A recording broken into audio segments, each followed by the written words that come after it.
Hello, नमस्कार, जय हिंद दोस्तों। स्वागत है आपका यूनिक स्टडी अड्डा पर। तो 16 सितंबर डेली करंट अफेयर में आप सभी लोगों का स्वागत है। तो दोस्तों 16 सितंबर में जितने भी महत्वपूर्ण करंट अफेयर बन सकते हैं उन सभी के बारे में हम लोग विस्तार से चर्चा करेंगे। करंट अफेयर तो जानेंगे ही, उसके साथ साथ जो जीके का यानी जनरल नॉलेज, स्टैटिक जीके जो एक्स्ट्रा पॉइंट बनता चलेगा उसके बारे में भी हम लोग बात करते हुए चलेंगे। तो देखिए दोस्तों, आज का क्लास आपके वो किसी भी वनडे एग्जाम के लिए बहुत ही इम्पोर्टेंट होगा। तो चलिए दोस्तों, बिना किसी देरी के आज की क्लास को शुरू करते हैं, जिसमें हमारा पहला क्वेश्चन है कि हिंदी दिवस कब मनाया गया। तो हिंदी दिवस के बारे में पूछा है। तो दिवस के बारे में पूछा है तो हम लोग सितंबर माह में कुछ महत्वपूर्ण दिवस के बारे में जान लेते हैं। तो देखिए, सबसे पहले जानते हैं 2 सितंबर। तो 2 सितंबर को मनाया जाता है विश्व नारियल दिवस। 2 सितंबर को विश्व नारियल दिवस। बात करें 5 सितंबर को, तो 5 सितंबर को मनाया जाता है शिक्षक दिवस। सभी को पता होगा कि शिक्षक दिवस मनाया जाता है, लेकिन शिक्षक दिवस के साथ साथ अंतर्राष्ट्रीय चैरिटी दिवस भी 5 सितंबर को मनाया जाता है। अगला बात करें 8 सितंबर, तो 8 सितंबर को मनाया जाता है अंतर्राष्ट्रीय साक्षरता दिवस। 8 सितंबर को मनाया जाता है अंतर्राष्ट्रीय साक्षरता दिवस। 14 सितंबर को मनाया जाता है राष्ट्रीय हिंदी दिवस। विश्व हिंदी दिवस की बात करें तो 10 जनवरी को मनाया जाता है, लेकिन 14 सितंबर को मनाया जाता है राष्ट्रीय हिंदी दिवस। अब उसके बाद 15 सितंबर को मनाया जाता है इंजीनियर डे या जुगाड़ू दिवस, मनाया जाता है 15 सितंबर को। उसके बाद में देखते हैं हम लोग तो 16 सितंबर, तो 16 सितंबर को मनाया जाता है ओजोन दिवस। तो सितंबर माह में कुछ महत्वपूर्ण दिवस थे जिसके बारे में हमने देखा। अब हमारा सवाल क्या है कि हिंदी दिवस कब मनाया जाता है। हिंदी दिवस कब मनाया जाता है, तो हमारे सवाल का एकदम करेक्ट आंसर हो जाएगा 14 सितंबर। 14 सितंबर को मनाया जाता है हिंदी दिवस। हिंदी दिवस 14 सितंबर को मनाया जाता है। नेक्स्ट क्वेश्चन पर चलते हैं। अगला क्वेश्चन हमारा है कि हाल ही में ऑपरेशन पोलो की कौन सी वर्षगांठ मनाई गई। ऑपरेशन पोलो की कौन सी वर्षगांठ मनाई गई। तो देखिए, हमारे सवाल का आंसर हो जाएगा 75वीं वर्षगांठ। 75वीं वर्षगांठ मनाई गई ऑपरेशन पोलो की। अब ऑपरेशन पोलो क्या है, तो ऑपरेशन पोलो की बात करें तो हैदराबाद रियासत आज़ादी के बाद यानी स्वतंत्रता के बाद हैदराबाद ने अपने आप को एक अलग देश घोषित कर दिया या पाकिस्तान से मिलने के लिए बोल दिया कि हम इंडिया में नहीं मिलेंगे, विलय नहीं होंगे, पाकिस्तान से मिलेंगे। तो उसके लिए ऑपरेशन पोलो चलाया गया। ऑपरेशन पोलो चलाकर सरदार वल्लभ भाई पटेल द्वारा ऑपरेशन पोलो चलाया गया। इसके द्वारा हैदराबाद रियासत को भारत में मिलाया गया। नहीं तो ये चाहते थे कि पाकिस्तान से मिले या फिर स्वतंत्र रहें। तो वल्लभ भाई पटेल जी ने ऑपरेशन पोलो के द्वारा इसे भारत में मिलाया। तो इसकी कौन सी वर्षगांठ मनाई गई, तो इसका आंसर हो जाएगा option number C. Option number C 75वीं वर्षगांठ मनाया गया। अब ऑपरेशन पोलो की बात कर लिए, तो ऑपरेशन पोलो देखिए हैदराबाद हो गया इसका आंसर। अब हैदराबाद कहाँ पड़ता है, तो तेलंगाना। हैदराबाद पड़ता है तेलंगाना में। तो तेलंगाना की बात कर लें तो ये है मैप में तेलंगाना। मैप में है तेलंगाना। तेलंगाना की राजधानी हैदराबाद। तेलंगाना राज्य कब बना, तो तेलंगाना 2 जून 2014 को आंध्र प्रदेश, देखिए नीचे वाला जो है आंध्र प्रदेश से अलग होकर तेलंगाना एक नया राज्य बना 2 जून 2014 को। तो तेलंगाना एक अलग राज्य बना। अब तेलंगाना की बात कर ले हम लोग, तो तेलंगाना में कुछ राष्ट्रीय उद्यान पाए जाते हैं। तेलंगाना में कुछ राष्ट्रीय उद्यान पाए जाते हैं। जैसे पहला हो जाएगा कावला राष्ट्रीय उद्यान। कावला राष्ट्रीय उद्यान तेलंगाना में पाया जाता है।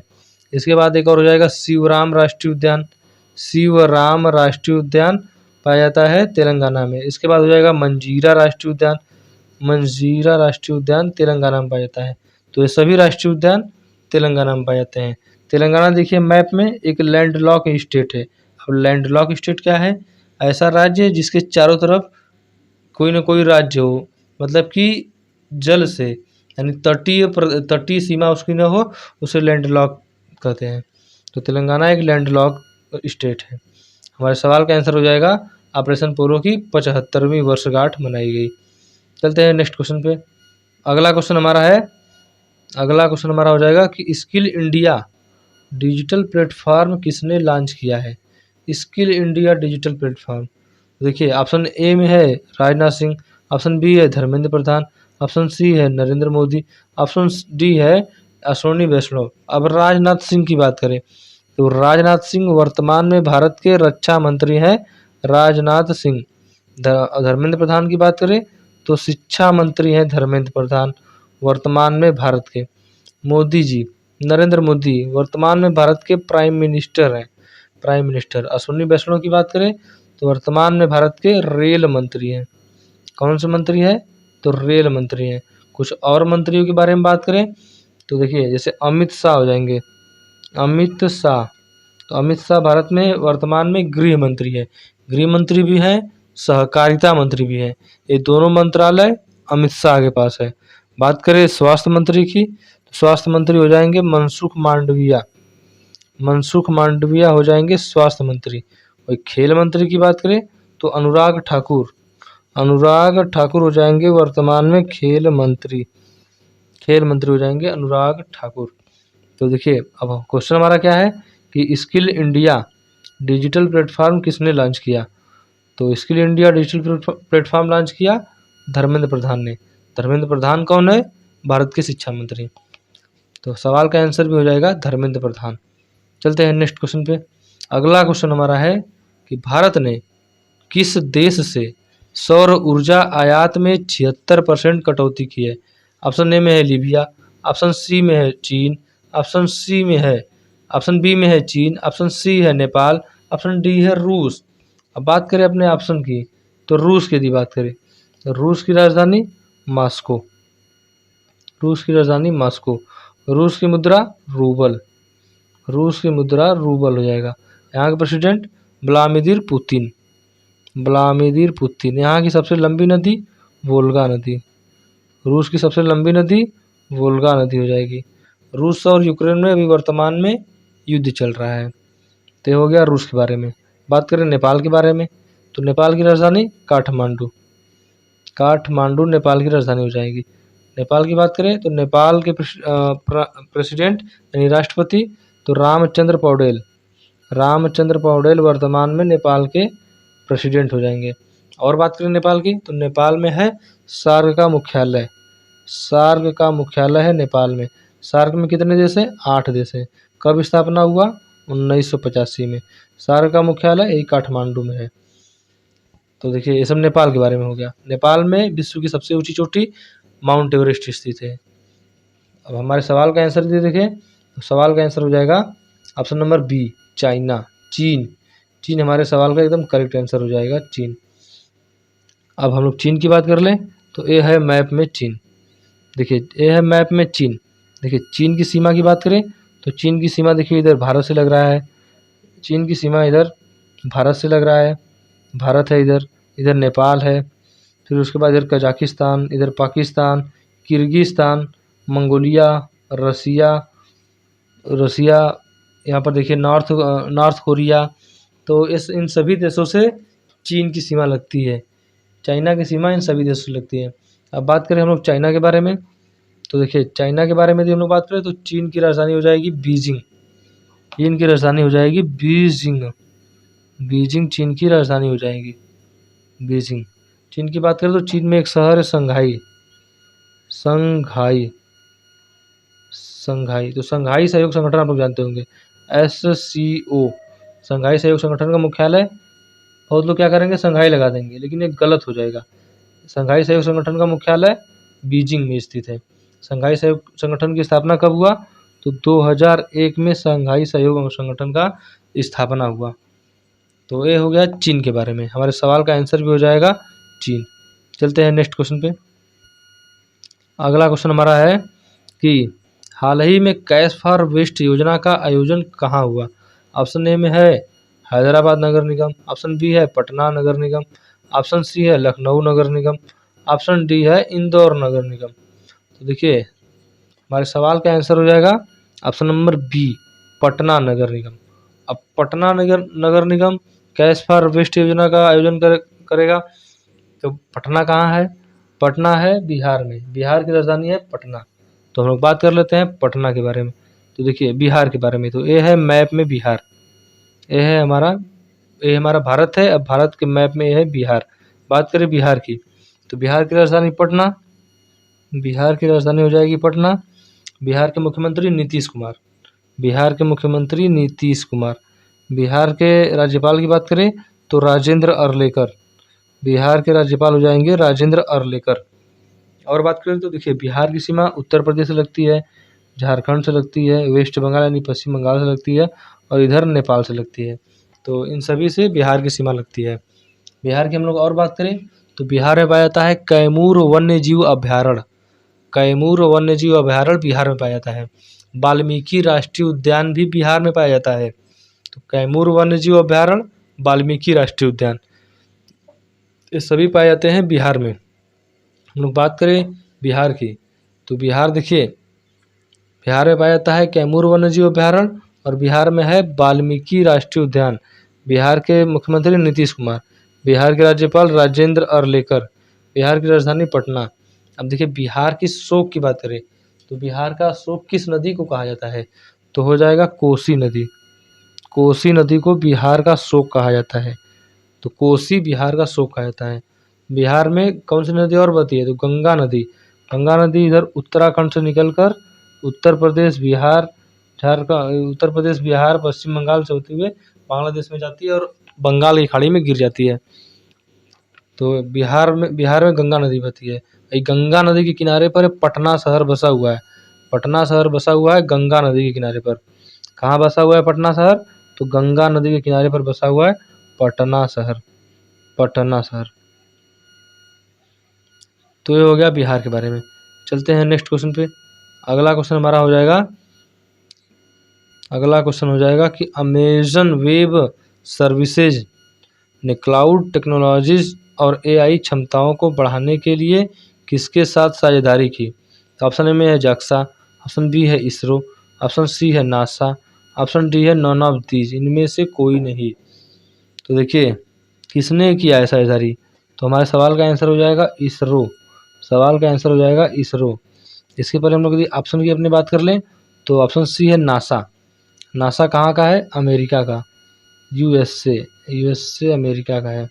नासा की स्थापना कब हुआ, 1958, 1958 में नासा का स्थापना हुआ।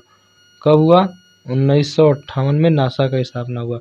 नासा के वर्तमान चीफ कौन है, तो निकोला फॉक्स, निकोला फॉक्स वर्तमान में नासा के वो चीफ हैं। बात करें इसरो, तो Indian Space Research Organisation, Indian Space Research Organisation, इसका स्थापना हुआ 15 अगस्त 1969 को, 15 अगस्त 1969 को इसका स्थापना हुआ इसरो का। इसरो की बात करें तो इसरो के वर्तमान चीफ है एस सोमनाथ, वर्तमान चीफ है एस सोमनाथ, इसरो के वर्तमान चीफ हैं। और बात करें हम लोग इसरो की, तो इसरो ने भी हाल ही में चंद्रयान 3 को लॉन्च किया है। चंद्रयान 3 को लॉन्च किया है इसरो ने। तो चंद्रयान 3 का सफल लैंडिंग भी हो गया है चंद्रमा पर, चंद्रमा के साउथ पोल पर। जो चंद्रमा के साउथ पोल पर कोई भी रॉकेट लैंड कराने वाला पहला देश बन गया है भारत। तो इसरो कहाँ का है, भारत का, Indian Space Research Organisation. Option A में है जाक्सा, ऑप्शन ए में है जाक्सा। तो जाक्सा कहाँ का है, तो जापान को हो जाएगा जाक्सा, जापान का हो जाएगा जाक्सा। जापान की राजधानी टोक्यो। यहाँ के प्रेसिडेंट कुमियो किशिदा, कुमियो किशिदा। अभी यहाँ पर 2020 का टोक्यो ओलंपिक हुआ है, टोक्यो ओलंपिक 2020 का हुआ है। चलते हैं नेक्स्ट क्वेश्चन पे। अगला क्वेश्चन हमारा है कि सारागढ़ी स्मारक की आधारशिला कहाँ रखी गई। तो सारागढ़ी स्मारक, ऑप्शन ए में है फिरोजपुर, ऑप्शन बी है जयपुर, ऑप्शन सी है वाराणसी, ऑप्शन डी है अजमेर। तो हमारे सवाल का आंसर हो जाएगा फिरोजपुर। अब फिरोजपुर कहाँ है, तो फिरोजपुर पंजाब में है, फिरोजपुर पंजाब में है। तो पंजाब आ गया। तो पंजाब के बारे में बात कर लेते हैं। तो देखिए, ये है मैप में पंजाब, ये हमारा प्यारा भारत, और यहाँ भारत में है पंजाब। तो देखिए, ये हो गया पंजाब। अब पंजाब की बात करें तो पंजाब की राजधानी चंडीगढ़। पंजाब के वर्तमान मुख्यमंत्री हो जाएंगे भगवंत मान, भगवंत मान वर्तमान में पंजाब के मुख्यमंत्री हो जाएंगे। यहाँ के राज्यपाल की बात करें तो बनवारी लाल पुरोहित, बनवारी लाल पुरोहित हो जाएंगे वर्तमान में यहाँ के राज्यपाल। पंजाब की बात करें हम लोग और तो देखिए पंजाब की सीमा पाकिस्तान से लगती है, इधर राजस्थान से, इधर जम्मू कश्मीर हिमाचल प्रदेश से लगती है पंजाब की सीमा। तो देखिए पंजाब है हमारा, पंजाब इसका नाम कैसे पड़ा, तो 5 नदियों की भूमि है, इसलिए इसे पंजाब इसका नाम पड़ा। तो पंचनद यानी पंजाब 5 नदियों से मिलकर बना पंजाब। कौन कौन सी नदियाँ, तो झेलम, चिनाब, रावी, सतलज, ब्यास। झेलम, चिनाब, रावी, ब्यास, सतलज। झेलम, चिनाब, रावी, ब्यास, सतलज, इन 5 नदियों के मिलने पर पंजाब बना। इसलिए इन क्षेत्र से ये 5 नदियाँ जाती है, इसलिए इस क्षेत्र को पंजाब नाम दिया गया। तो इस तरह यह पंजाब बना। पंजाब में एक बांध पाया जाता है जम्मू कश्मीर और पंजाब की सीमा पर, यहाँ पर पाया जाता है रणजीत सागर बांध, जिसे थीन बांध भी कहते हैं। थीन बांध भी कहते हैं और रणजीत सागर बांध भी कहते हैं। यह किस नदी पर है, तो रावी नदी पर स्थित है थीन बांध या रणजीत सागर बांध। तो यह हो जाएगा हमारे सवाल का आंसर पंजाब। सारागढ़ी किला पंजाब फिरोजपुर में। चलते हैं नेक्स्ट क्वेश्चन पे। तो अगला क्वेश्चन हमारा है कि द्रौपदी मुर्मू जी ने किस राज्य की विधानसभा के डिजिटल हाउस उद्घाटन किया है।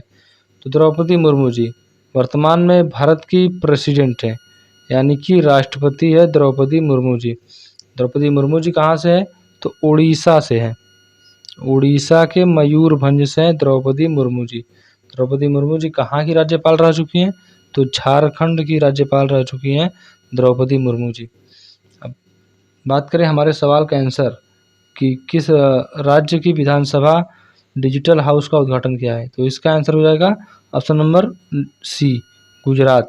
गुजरात राज्य की विधानसभा ने डिजिटल हाउस उद्घाटन किया है।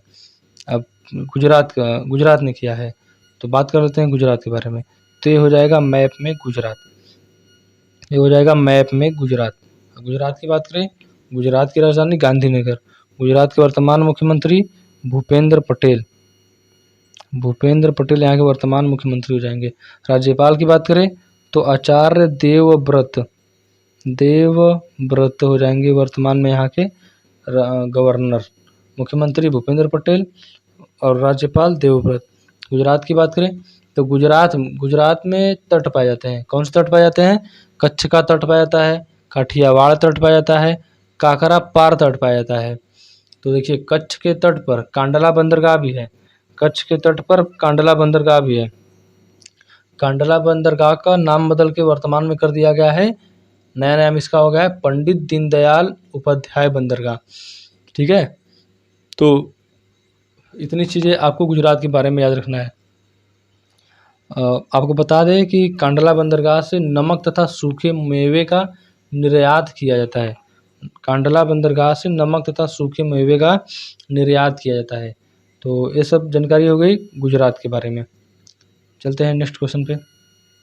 अगला क्वेश्चन हमारा हो जाएगा कि किस राज्य के राज्यपाल ने सरपंच संवाद मोबाइल ऐप का अनावरण किया है। तो सरपंच संवाद मोबाइल ऐप का अनावरण, तो ऑप्शन ए में मध्य प्रदेश, ऑप्शन बी है असम, सी है गुजरात, डी है हरियाणा। तो हमारे सवाल का आंसर हो जाएगा असम।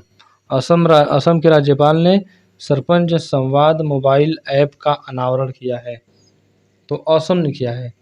तो असम की बात कर लेते हैं, तो ये है मैप में असम, ये हो जाएगा असम। देखिए इधर भी है असम और यहाँ पर भी असम है।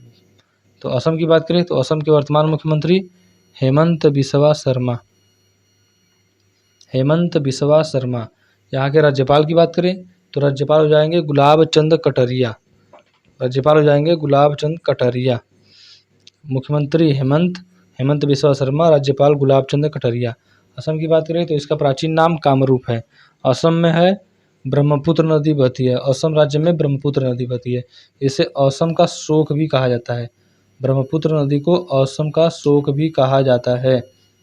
असम की हम लोग बात करें तो असम में पाया जाता है ओरांग राष्ट्रीय उद्यान, काजीरंगा राष्ट्रीय उद्यान, जो काजीरंगा एक सिंगी गैंडे के लिए प्रसिद्ध है, नामेरी राष्ट्रीय उद्यान, डिब्रू सैखोवा राष्ट्रीय उद्यान, मानस राष्ट्रीय उद्यान।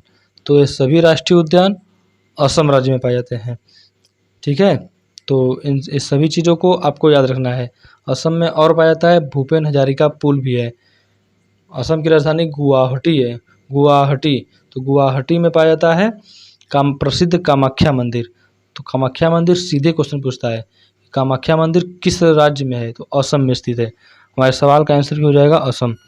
नेक्स्ट और लास्ट क्वेश्चन पर चलते हैं। अगला क्वेश्चन हमारा है the Autobiography of God. Autobiography of God के लेखक कौन है?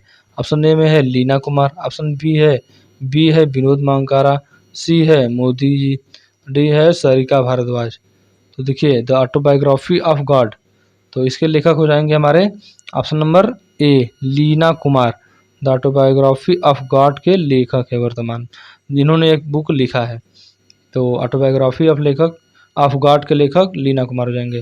तो दोस्तों 16 सितंबर में जितने भी महत्वपूर्ण करंट अफेयर बन सकते थे उन सभी के बारे में हम लोगों ने विस्तार से चर्चा किया। उम्मीद है आप सभी लोगों को यह वीडियो पसंद आया हो। ये पसंद आया है तो लाइक करें और अपने दोस्तों के साथ ज़्यादा से ज़्यादा शेयर करें। मिलते हैं नेक्स्ट वीडियो में, आज के लिए इतना ही। जय हिंद।